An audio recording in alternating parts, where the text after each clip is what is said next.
Hello, it's John Heaton, and today I'm going to review the latest in the Bob Dylan Bootleg series, number 13, Trouble No More. This is the 2 CD edition.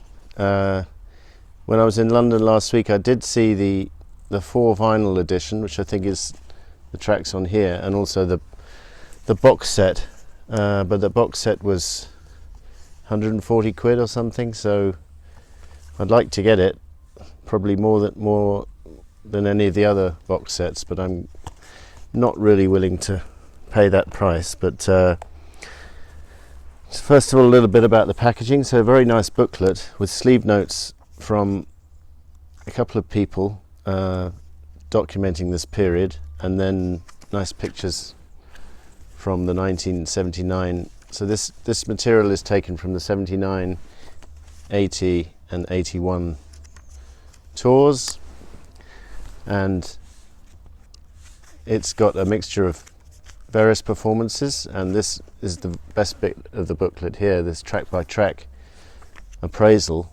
So it starts off with Slow Train Coming from San Francisco, November the 16th, 1979, when he did a 2-week residency at a certain theatre in San Francisco, and then it goes all the way through, and then it ends on the back with a Japanese advertisement for Shot of Love. So that's the packaging. And just before I go through the album, I mean, the first thing to say is really a stunning release. I mean, this Bob Dylan Bootleg series has been amazing value for the fans, and just an eye-opener in terms of how much stuff is out there. And there have been some great examples in the series so far. The self-portrait one was outstanding, and the Albert Hall concert as well, and I think we're waiting for a Blood on the Tracks era one to come out, and of course the Rolling Stone Review live double CD was also a highlight. But this one, if push comes to shove, I think it's probably the highlight, because it's such, I mean, we all knew that the Rolling Stone Review, the Rolling Thunder Review,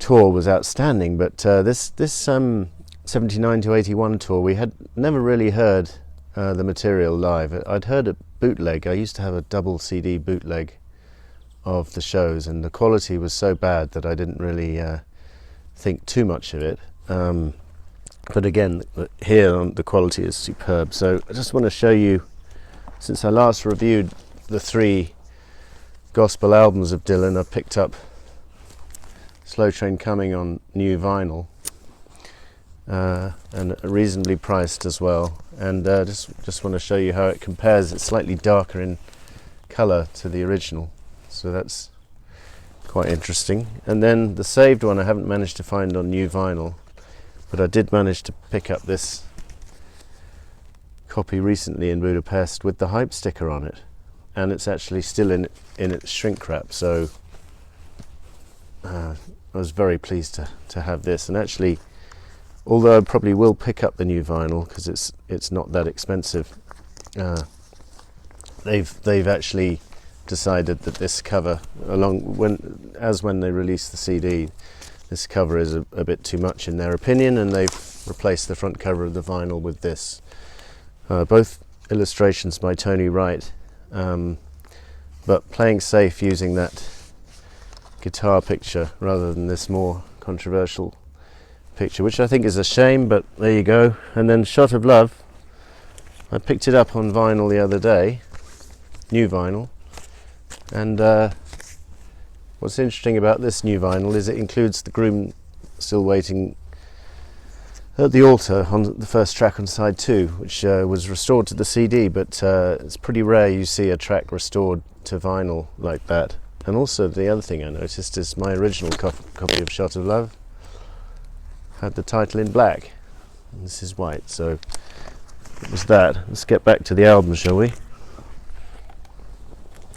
So, 2 CDs, 14 tracks on the first CD, 16 on the second, so 30 unreleased tracks. Maybe I should mention that there's a few tracks which were never released, never recorded in the studio, which are kind of interesting. Ain't No Man Righteous, No Not One is a kind of fun, rollicking number which could easily have found its way onto Saved, but didn't. Might have lightened the texture of that album a little bit, but it's not an outstanding track, but it's a lot of fun to listen to. Blessed Is the Name of the Lord Forever. Maybe the weakest of the new tracks here, but decently performed, a lot of passion, energy. And then the other one, which I'm trying to find, is Ain't Gonna Go to Hell for Anybody, which is a very strong track recorded here, April 1980. Again, this track could have found its way onto Saved quite easily. They could have extended that album with those tracks that I mentioned perhaps, or they weren't even released as B-sides, so this is the first time they've been released, and yeah, very interesting lyrically, that last one. Anyway, to the main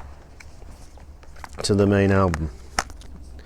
So the opening track, Slow Train, is an absolute highlight. I mean, the studio version, it's pretty similar to the studio version, but the band had been playing this, as I say, this 2-week residency in San Francisco, and I think this was towards the end of that 2 weeks, and they really had their act together. And this is, by the way, the band is Fred Tackett on guitar, Jim Keltner on drums, Spooner Oldham on keyboards, organ, and Tim Drummond on bass. And they get such a groove on this track. This live version lasts for about 6 minutes, and it's just wonderful because you get at least 3 guitar solos, and then one kind of organ solo from Spooner, and just verse after verse of these wonderful lyrics from Bob, and then going into the instrumental bit. And I just love it. I think it's brilliant. I think it is superior. I know a lot of the reviews said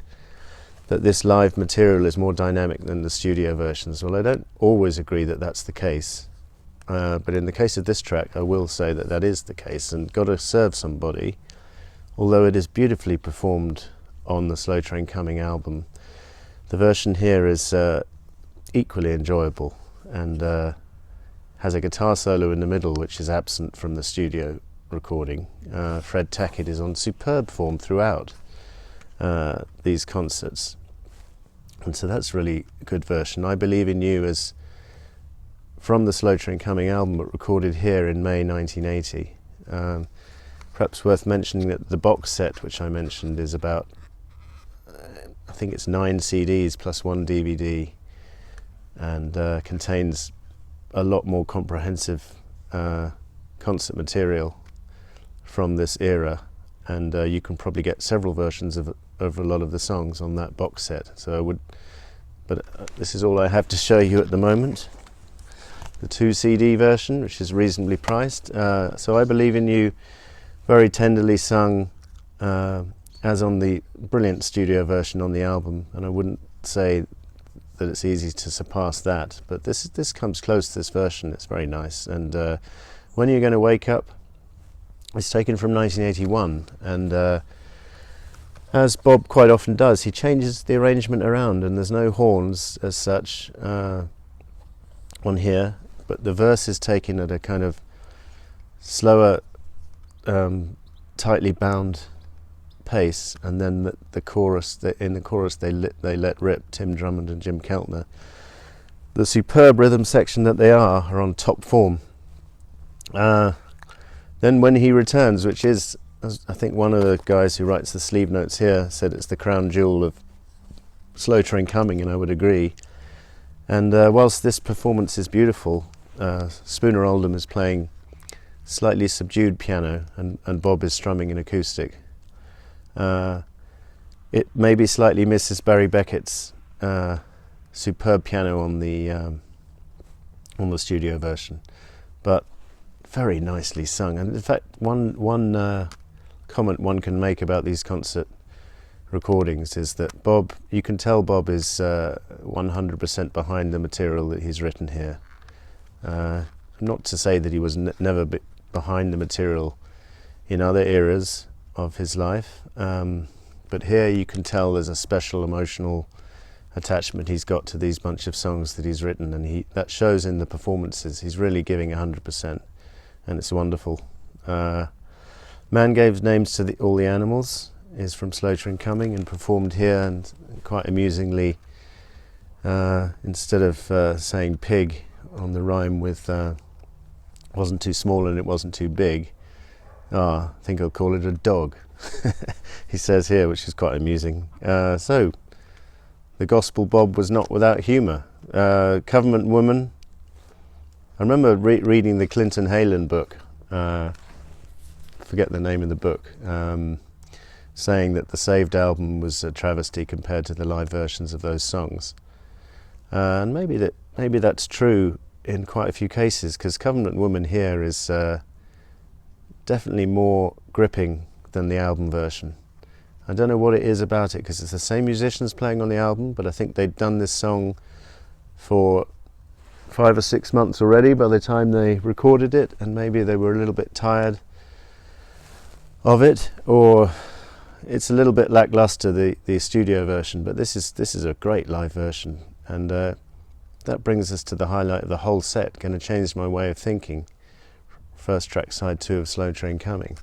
And this is just brilliant. Jim Keltner's on fire on the drums, creating some kind of complex rhythm there. I'm not quite sure how to describe it, just have to listen to it. And then again, no horns as are on the album, but just the chugging notes played on the guitar, and Bob is singing it brilliantly. And this version is from January the 31st, 1980. There follows a nice version of Do Right Unto Me, Do Right to Me, Do Unto Others, the track from Slow Train Coming. Nothing brilliant, but nice version. And then Solid Rock. Again, another track from Saved, which is performed better live than it is on the album. I think the album version is good. I've always liked it. But here, turn the volume up, listen to the band. Again, Fred Tackett and Drummond and Keltner rhythm section, and Bob's singing, the gospel singers. Everyone is it's just a all-round top-notch performance from this band and Bob. What Can I Do For You? Again from Saved, and again superior to the album version, which I've always loved, but it's not quite as moving as hearing it here. And I hate to be a detractor from the Saved album, because I think it is brilliant, but the production maybe lets it down slightly, and the performances as well, a little bit, just a little bit, not as much as Clinton Halen says, but it is a little bit noticeable. Saved, the title track, performed very effectively here, not much better than the studio here, about the same. In the Garden, a track which Bob loved performing, because he performed it more or less on every tour up until about the mid-90s, and I remember him performing it with Tom Petty in about 87ish, and introducing the song about, I don't know who's your hero out there, whether it's Bruce Springsteen or some actor, and here's a song about my hero, and then he played In the Garden. And it's a very moving song, and I think, as one of the sleeve note guys said, the way the tone is increased a little bit with each verse, it goes into a slightly different key, and it adds to the intensity, builds the intensity up to the last verse, when he rose from the dead, did they believe? And it's just a wonderful performance. Disc 2 is more of the same, really. It opens with another version of Slow Train, but a very different version from the 81 tour. Sorry, this video is going to be a bit long, so I'm going to try and shorten it now, but let me just pick out a few from the second disc which are worthy of mention. Gotta Serve Somebody is a very differently performed version from 81 and very effective. Saving Grace, one of my favourites from the album, and very nice performance. I think the album version on this occasion is the definitive one, in my opinion. I think it's brilliant, but this live version is very nice to have. Are You Ready is the track where he introduces the band and his bunch of backing singers, one of which he would marry later, Carolyn Dennis, later to split up. And Are You Ready from Saved is performed very well, pressing on.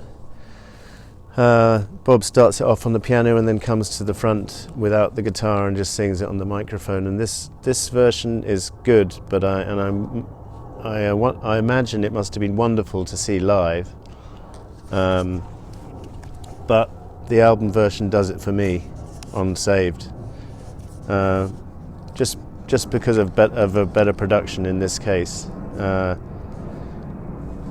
Plane, I'm going to keep going, and then the second disc finishes with some tracks from the third album, Shot of Love. So the title track was performed live for a few months before it was recorded in the studio, and it's a wonderful performance. And when I did this review of Shot of Love a few years ago, I was a little bit down on this track, but I was wrong. It's a great track.